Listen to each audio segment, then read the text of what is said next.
चलिए आज हम लोग केमिकल काइनेटिक्स से एक नए टॉपिक को स्टडी करेंगे। अभी हम लोगों ने अभिक्रिया की कोटि पढ़ी है, मॉलिक्यूलरिटी यानी आणविकता पढ़ी हुई है, सूडो यूनिमॉलिक्यूलर रिएक्शन पढ़ा है और अभिक्रिया की कोटि कैसे फाइंड आउट करते हैं ये भी हम लोगों ने जाना है। आज हम इस टॉपिक में रिएक्शन को पढ़ेंगे जो जीरो ऑर्डर की होती है। शून्य कोटि की अभिक्रिया क्या होती है और उनके लिए वेग स्थिरांक का व्यंजक कैसे ज्ञात किया जाता है। तो सबसे पहले हम लोग शून्य कोटि की अभिक्रिया की परिभाषा समझ लें। शून्य कोटि की अभिक्रिया कहने से क्या आशय है? वे अभिक्रियाएं जिनमें अभिक्रिया का वेग अभिकारी अणुओं के सांद्रण पर बिल्कुल भी निर्भर नहीं करता है, शून्य कोटि की अभिक्रिया कहलाती है। और ये अभिक्रिया सदैव एक अपनी स्वाभाविक स्पीड से होती है। सांद्रण को कम करने से या अधिक करने से रेट ऑफ रिएक्शन पर कोई चेंज नहीं आता और ये रिएक्शन सदैव पूर्ण होती है। तो आइए चलिए हम लोग शून्य कोटि की अभिक्रिया के बारे में पहले डेफिनेशन लिखने का प्रयास करते हैं। चलिए, वे अभिक्रियाएं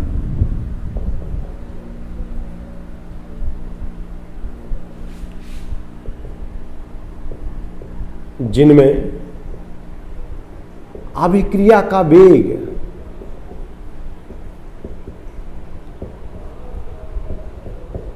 यानी रेट ऑफ रिएक्शन, वे अभिक्रियाएं जिनमें अभिक्रिया का वेग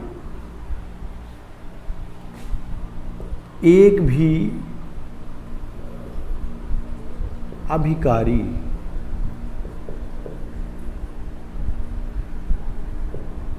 अणु के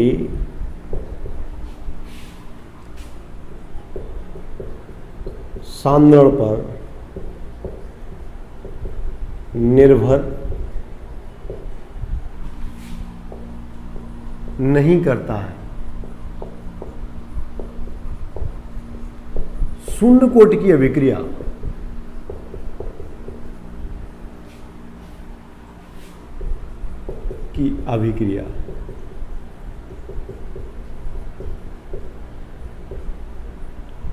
शून्य कोटि की अभिक्रिया कहलाती है, यानी जीरो ऑर्डर रिएक्शन। शून्य कोटि की अभिक्रिया यानी जीरो ऑर्डर रिएक्शन वे अभिक्रियाएं जिनमें अभिक्रिया का वेग एक भी अभिकारी अणु के सांद्रण पर निर्भर करता ही नहीं है, शून्य कोटि की अभिक्रिया कहलाती है। यह अभिक्रिया सदैव ये अभिक्रिया सदैव एक समान दर से होती है।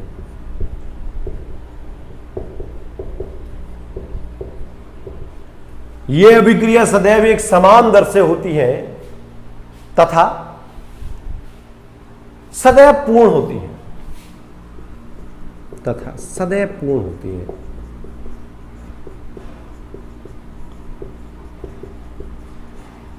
यह शून्य कोटि की अभिक्रिया के बारे में विशेष बात है।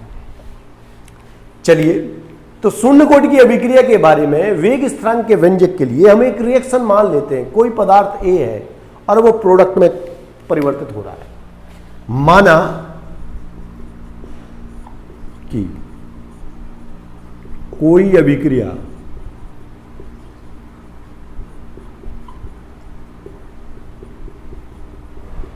निम्न प्रकार से हो रही है।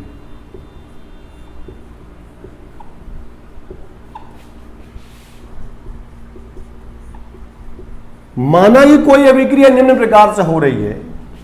Suppose that A gives product.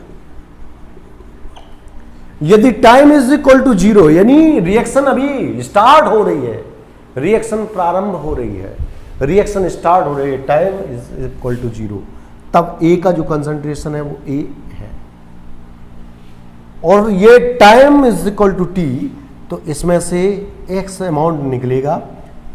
शुरुआत में प्रोडक्ट का अमाउंट जीरो होगा, लेकिन जैसे जैसे एक्स इधर से निकलता जाएगा वैसे वैसे यहाँ एक्स बनता जाएगा। यहां बचेगा क्या, a माइनस एक्स। ए था और a में से x निकल गया, अब जो बचेगा a माइनस एक्स बचेगा आफ्टर t टाइम, t समय बाद जो रिएक्टेंट का कंसंट्रेशन है वो a माइनस एक्स बचेगा। और रेट ऑफ रिएक्शन रिएक्टेंट के शेष बचे रिमेनिंग अमाउंट पर डिपेंड करेगा। तो बेटे रेट लॉ से लिखेंगे, रेट ऑफ रिएक्शन यानी dx upon dt proportional to a minus x की पावर 0। अब बेटा जीरो लगाने के पीछे वजह क्या है, हम लोगों ने फर्स्ट ईयर में एक टॉपिक पढ़ा है लॉ ऑफ मास एक्शन, द्रव्यानुपातिक क्रिया का नियम। उसमें बताया गया है किसी पदार्थ की क्रिया की दर उसके सक्रिय द्रव्यमान के समानुपाती होती है। तो पदार्थ ए की क्रिया की दर रेट ऑफ रिएक्शन उसके सक्रिय द्रव्यमान a माइनस एक्स या a ब्रैकेट का, ये क्या है, a का एक्टिव कंसंट्रेशन है। तो a माइनस एक्स के ऊपर जीरो लगाने का मतलब यह है कि ये अभिक्रिया शून्य कोट की अभिक्रिया है और सांद्रण का रिएक्शन के रेट पर कोई इफेक्ट नहीं पड़ेगा। चलिए इसके बाद हम लोग इसको सॉल्व करेंगे तो ये प्रोपोर्शनल का साइन हटेगा, कोई स्थिरांक आ जाता, जैसा कि हम गणितीय गणनाओं में जानते हैं dx upon dt is equal to k a minus x की पावर 0। और किसी भी नंबर की पावर 0 होने का मतलब होता है a, किसी भी पावर की 0 होने का मतलब होता है a। तो dx अपॉन dt बराबर k। अब इसको तिरछा गुणा कर देंगे तब क्या हो जाएगा, dx बराबर k dt। समाकलन, इस इक्वेशन का समाकलन ले लेंगे, समाकलन लेने पर इसका समाकलन लेंगे dx k dt, इसको हल कर देंगे। इस इक्वेशन को हल कर देंगे तो आ जाएगा x बराबर के टी प्लस सी। ये समीकरण नंबर 1 है। अब अभी हमने जाना कि टाइम यदि 0 है तो x का अमाउंट भी क्या होगा, 0। यदि t बराबर 0 तब x बराबर 0। t का मान 0 है तो x का मान भी 0 होता है। चलिए तो इसके बाद हम लोग इसको पुट कर देंगे समीकरण 1 में t व x का मान रखने पर, मान रख देंगे, x की जगह पे 0 रख दीजिए, t की जगह पे 0 रख दीजिए, यानी 0 बराबर k इंटू 0 प्लस सी, यानी c बराबर क्या आ जाएगा, 0। अब इस c की वैल्यू फिर से समीकरण 1 में रखें, समीकरण 1 में c का मान रखने पर, समीकरण 1 में c का मान रख दें, इस समीकरण में c का मान रख दें, तब क्या हो जाएगा, x बराबर k t plus 0, x is equal to k into t plus 0। ये 0 का कोई मतलब नहीं रह जाएगा, x बराबर, या यूं कहें कि x बराबर के टी हो जाएगा और k बराबर हो जाएगा x अपॉन टी। ये k क्या है, ये k वेग स्थिरांक है, x क्या है, वो कन्वर्टेड अमाउंट है रिएक्टेंट का, और t क्या है, कन्वर्जन के में लगा हुआ समय। x रिएक्टेंट का परिवर्तित अमाउंट है, t परिवर्तन में लगा हुआ समय है, और k क्या है, k आप लोग जानते हैं वेलोसिटी कांस्टेंट होता है, वेग स्थिरांक होता है। तो बेटे ये शून्य कोटि की अभिक्रिया के लिए वेग स्थिरांक का व्यंजक, ये जो देख रहे हैं ना, शून्य कोटि की अभिक्रिया के लिए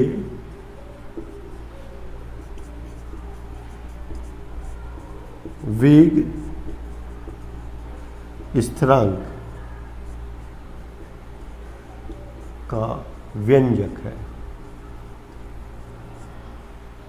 शून्य कोटि की अभिक्रिया के लिए वेग स्थिरांक का व्यंजक है। एक बार इसको फिर हम लोग समझ लें, ज्यादा बेहतर रहेगा। आप देखें, हमने रिएक्शन के बारे में बताया कि शून्य कोटि की अभिक्रियाएं क्या होती हैं। वे अभिक्रियाएं सीधी सी बात है जिनका रेट रिएक्टेंट के सांद्रण पर बिल्कुल भी निर्भर नहीं करता, शून्य कोटि की अभिक्रिया कहलाती हैं। शून्य कोटि की अभिक्रियाएं सदैव एक निश्चित स्पीड से होती हैं और सदैव पूर्ण होती हैं। रिएक्टेंट के सांद्रण में होने वाले परिवर्तन का रेट ऑफ रिएक्शन पर कोई इफेक्ट नहीं पड़ता। यह शून्य कोटि की अभिक्रिया के बारे में विशेष बात है। चलिए, अब माना कि कोई चेंज ए गिब्स प्रोडक्ट के रूप में हो रहा है, टाइम इज इक्वल टू 0, जब तब ए का जो अमाउंट है वो स्मॉल ए है। जैसे जैसे टाइम रन करेगा वैसे वैसे एक्स का अमाउंट यहाँ से निकलना शुरू होगा और प्रोडक्ट में कन्वर्टर होता चला जाएगा। यहाँ से एक्स निकल गए तो प्रोडक्ट एक्स बन जाएगा, 2x निकल जाएगा तो प्रोडक्ट 2x बन जाएगा, और जितना एक्स यहाँ से निकल जाएगा उतना ही यहाँ कम हो जाएगा, t बराबर t पे a माइनस एक्स हो जाएगा। रेट ऑफ रिएक्शन यानी अभिक्रिया की दर dx अपॉन dt समानुपाती हो जाएगा a माइनस एक्स की पावर 0।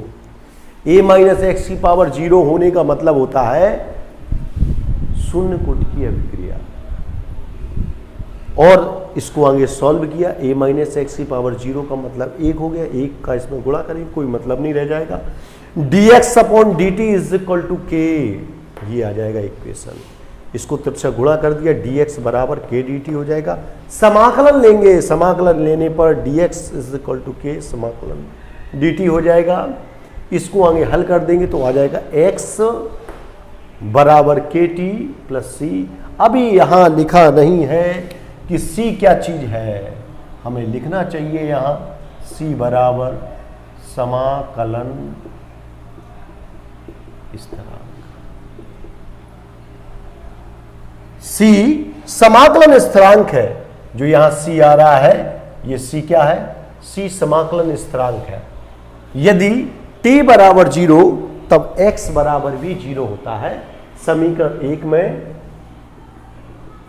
t और x का मान रखते हैं, समीकरण 1 में t और x का मान रख दें, t की जगह पे 0 रख दें, x की जगह पे 0 रख दें, वैल्यू निकल के आ जाएगी c बराबर 0। और जब c बराबर 0 निकल के आ जाएगा तो समीकरण 1 में c का मान फिर पुट कर देंगे, इस समीकरण में c की जगह पे 0 रख देंगे, इसको सॉल्व कर देंगे, k बराबर आ जाएगा x अपॉन t। k बराबर क्या आ जाएगा, x अपॉन t। ये शून्य कोटि की अभिक्रिया के लिए वेग स्थिरांक का व्यंजक हो गया। चलिए, अब इस व्यंजक को जानने के बाद शून्य कोटि की अभिक्रिया के बारे में कुछ विशेष बातें जो वस्तुनिष्ठ प्रश्नों के रूप में आप लोगों से पूछी जा सकती है अथवा लघु प्रश्न के रूप में आपसे पूछे जा सकते हैं, वो प्रश्न भी आपको उन बिंदुओं में मिल जाएंगे। तो चलिए आइए उनको जानने का प्रयास करते हैं। जैसे कि नंबर 1,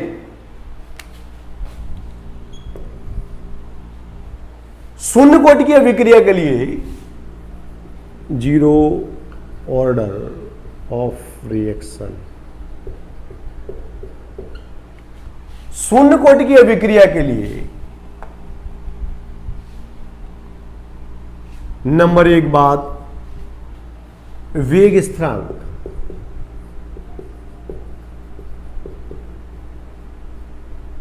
के बराबर x अपॉन टी होता है। तो यह विशेष बात है, वेग स्थिरांक का समीकरण क्या होता है, k इज इक्वल टू के बराबर x अपॉन टी होता है शून्य कोटि की अभिक्रिया के लिए। दूसरी बात,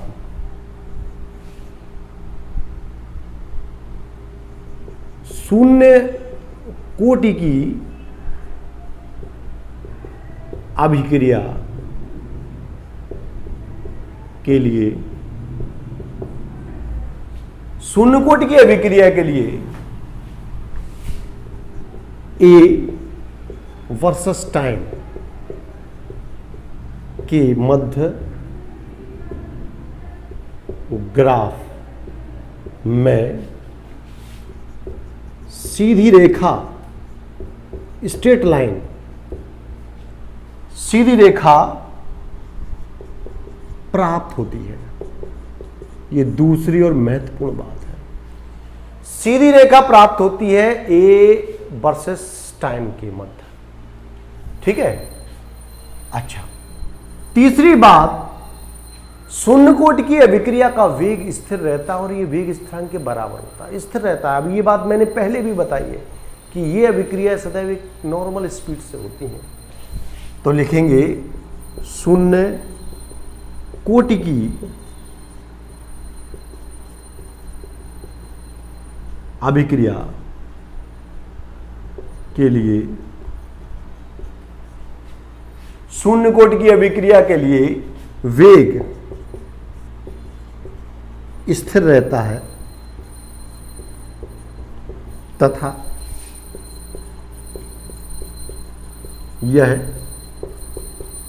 वेग स्थिरांक के बराबर होता है।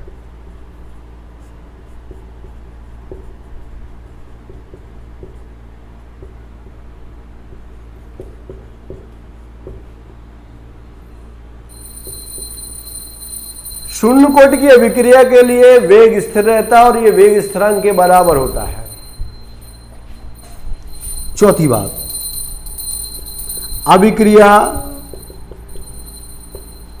अभिक्रिया का वेग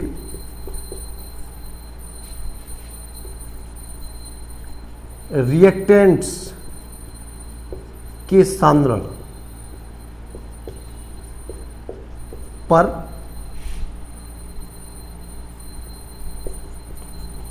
निर्भर नहीं करता है।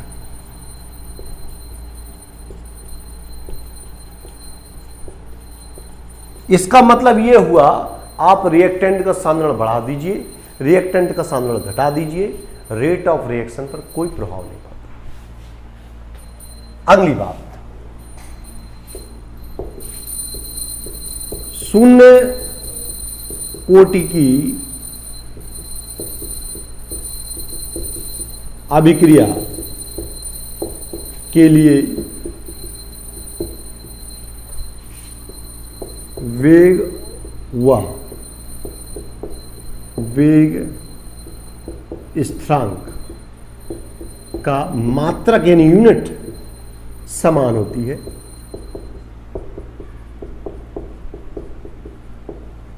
और ये यूनिट जानते हो, ये यूनिट क्या होती है?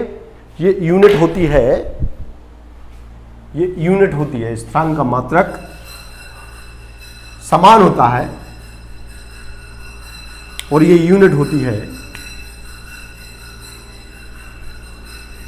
Mole litre inverse second inverse.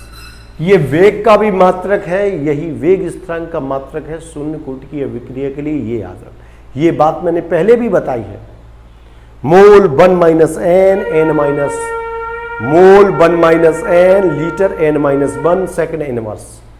ये फॉर्मूला है जिससे किसी भी कोटि की अभिक्रिया के लिए वेग स्थिरांक के मात्रक ज्ञात किए जा सकते हैं। तो चलिए, शून्य कोटि की अभिक्रिया के लिए वेग और वेग स्थिरांक, वेग और वेग स्थिरांक दोनों का मात्रक समान होता है और मात्रक क्या होता है? मोल प्रति लीटर प्रति सेकंड होता है।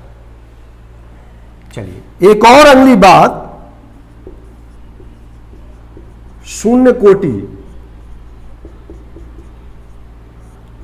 की अभिक्रिया के लिए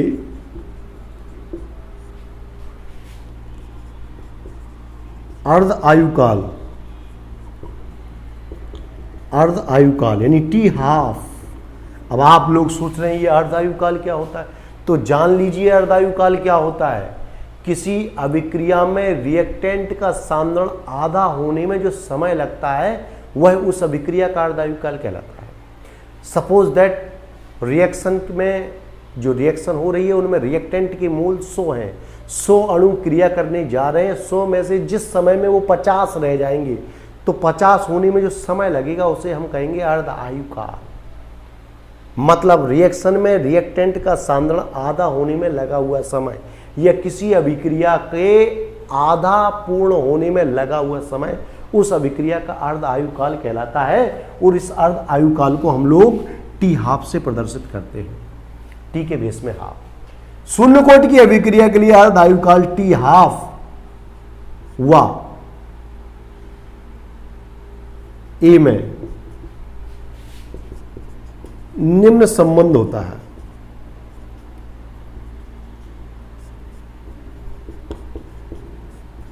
क्या संबंध होता है कि टी हाफ जो है प्रोपोर्शनल होता है ए के। मतलब रिएक्टेंट का सांद्रण यदि अधिक है, रिएक्टेंट का यदि सांद्रण अधिक है तो रिएक्शन में अर्ध आयु काल भी अधिक होगा। सांद्रण कम है तो रिएक्शन का अर्ध आयु काल भी कम होगा। तो बेटे ये शून्य कोटि की अभिक्रिया के लिए कुछ महत्वपूर्ण तथ्य थे जो परीक्षाओं में पूछे जा सकते हैं। जैसे वेग स्थिरांक का मात्रक क्या होता है, शून्य कोटि की अभिक्रिया के लिए वेग का मात्रक क्या होता है, टी हाफ और ए में क्या संबंध होता है शून्य कोटि की अभिक्रिया के लिए। चलिए अभिक्रिया का वेग और रिएक्टेंट के सांद्रण में क्या संबंध होता है। यदि शून्य कोटि की अभिक्रिया है और रिएक्टेंट का सांद्रण डबल ट्रिपल या बढ़ा दें तो रेट ऑफ रिएक्शन पे क्या प्रभाव पड़ेगा। यहाँ क्लियर हो रहा है कि रेट ऑफ रिएक्शन पर कोई प्रभाव नहीं पड़ेगा। शून्य कोटि की अभिक्रिया के लिए वेग का मान, शून्य कोटि की अभिक्रिया के लिए वेग का मान स्थिर रहता है और ये वेग स्थिरांक के बराबर होता है। तभी तो हम लोग कहते हैं ये रेट ऑफ रिएक्शन अभिक्रिया का औसत वेग होता है। शुरुआत में हमने वीडियो में दिया था x/t रेट ऑफ रिएक्शन औसत वेग है, एवरेज रेट है और ये x/t बराबर काय के है, वेग स्थिरांक के। ये वेग स्थिरांक के बराबर है।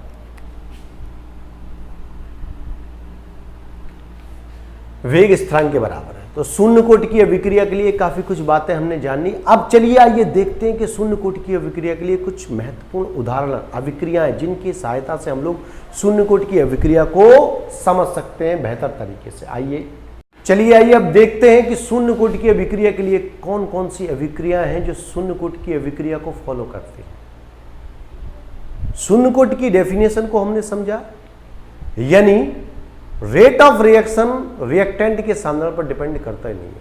और जो शून्य कोटि की अभिक्रिया है ये सब कंडीशनड हैं, कंडीशन अप्लाई करते हैं तो ये अभिक्रिया शून्य कोटि की हो जाती है। जैसा कि मेरे सामने कई सारी रिएक्शन लिखी हुई हैं जो मैंने एडवांस में लिख रखी हैं, ये शून्य कोटि की अभिक्रिया है।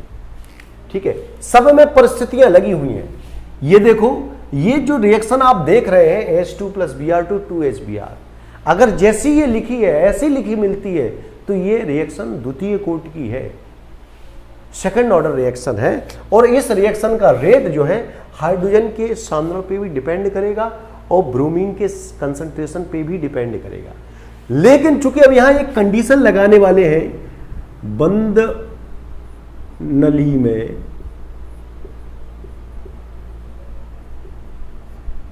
जल के ऊपर सूर्य के प्रकाश में, तो बेटा ये कंडीशन हमने अप्लाई कर दी। अब ये रिएक्शन शून्य कोटि की हो जाएगी। मतलब ये रिएक्शन अभी द्वितीय कोटि की दिख रही थी, अब किसकी हो गई, शून्य कोटि की। क्योंकि अब इस रिएक्शन का जो रेट है हाइड्रोजन और ब्रोमीन के कंसंट्रेशन पर डिपेंड नहीं करेगा और ये रिएक्शन एक समान स्पीड से होगी। चलिए, तो इस रिएक्शन के लिए हम लोग रेट लॉ से क्या लिखेंगे, dx/dt बराबर k H2 की पावर 0 और Br2 की पावर 0। और 0 क्यों लिख रहे हैं, ये प्रैक्टिकल मैटर है। प्रयोगात्मक निष्कर्ष से पता चलता है कि रिएक्शन का रेट हाइड्रोजन पे भी निर्भर नहीं कर रहा, ब्रोमीन के ऊपर भी निर्भर नहीं कर रहा, तो ये रिएक्शन शून्य कोटि की अभिक्रिया में शामिल हो जाएगी। तो हम लोग इसके लिए m + n बराबर क्या लिखेंगे, 0, यानी शून्य कोटि। ये शून्य कोटि की अभिक्रिया होगी। ठीक है, 0 + 0 मतलब 0 हो गया। ऐसे बेटा ये सेम टाइप की कंडीशन यहां भी अप्लाई करनी पड़ेगी बंद नली में, जल के ऊपर, सूर्य के प्रकाश में। चलिए ये लिख देता हूं मैं यहां, बंद नली में सूर्य के प्रकाश में जल के ऊपर। अगर ये नहीं लिखा है, ये नहीं लिखा है, तो ये जो रिएक्शन आप देख रहे हैं ये द्वितीय कोटि की सेकंड ऑर्डर रिएक्शन है। अभिक्रिया का वेग हाइड्रोजन के सांद्रण पे भी निर्भर करेगा और क्लोरीन के सांद्रण पे भी निर्भर करेगा। लेकिन चूंकि अब कंडीशन लगा दी है, अब ये ना तो क्लोरीन पे निर्भर करेगा ना हाइड्रोजन पे निर्भर करेगा, एक नॉर्मल स्पीड से होगी। तब क्या हो जाएगा, dx/dt = k H2 की पावर 0 और Cl2 की पावर 0, यानी फिर से कौन सी कोटि होगी बेटे, शून्य कोटि।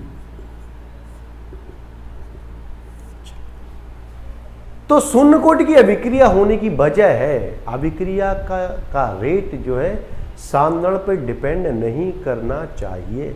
यदि वो नहीं कर रहा है तो शून्य कोटि की अभिक्रिया है, कभी कर रहा है तब नहीं है शून्य कोटि की, और जब नहीं कर रहा है तो वही अभिक्रिया शून्य कोटि की हो जाएगी। डिपेंड करता है कि परिस्थितियां कैसी हैं। ये रिएक्शन जो आप देख रहे हो ना, ये गोल्ड के पृष्ठ पर, गोल्ड सरफेस, गोल्ड सरफेस पर स्वर्ण पृष्ठ पर ये जो रिएक्शन होती है HI का अपघटन, ये भी 0 ऑर्डर है।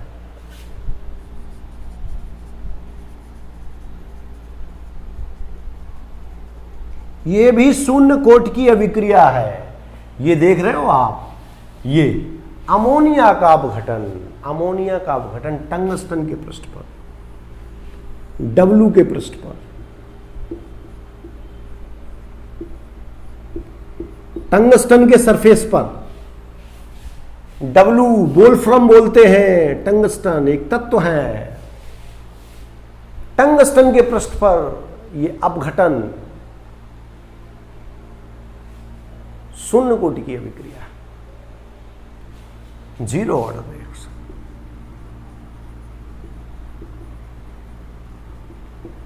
बेटे इसी प्रकार से ये आप देख रहे हो ना, ये भी एक शून्य कोटि की अभिक्रिया है और इसमें लगता है गोल्ड के पृष्ठ पर, गोल्ड सरफेस। स्वर्ण पृष्ठ पर यह भी एक 0 ऑर्डर रिएक्शन है। तो बेटे ये काफी हमने शून्य कोटि की अभिक्रियाएं आपको बता दी हैं, इनको हमें याद रखना है।